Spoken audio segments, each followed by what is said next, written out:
मन कर दी तो के गरिया हो मुहिलाए राजा। आजा मन न रहे अभी दहिया हो उहे खहिलाए राजा। तू तो साझे से लागल भोर का दिला हे राजा ऐसन। हे राजा ऐसन लगहिला जोर कमर कमजोर का देला। हे राजा ऐसन लगहिला जोर कमर कमजोर का देला।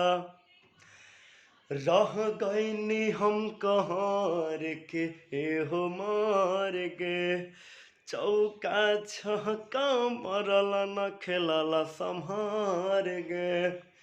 हाँ रह गईनी हम कहाँ के एहो मार के चौका छक्का मरल न खेलल संहार के।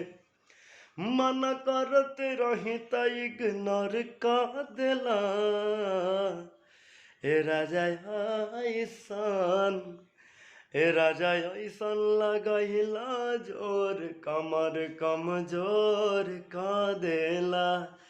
हे राजा ऐसन लगहिला जोर कमर कमजोर का देला। कैसन बड़ा सजान हो ए पवन हो काहे न जल्दी भरेला तोहर मान हो। अरे कैसन बड़ा सजान हो ए विवेक हो काहे न जल्दी भरेला तोहर मान हो। राज पूछे परितेश त तू सोर कह देला हे राजा ऐसन।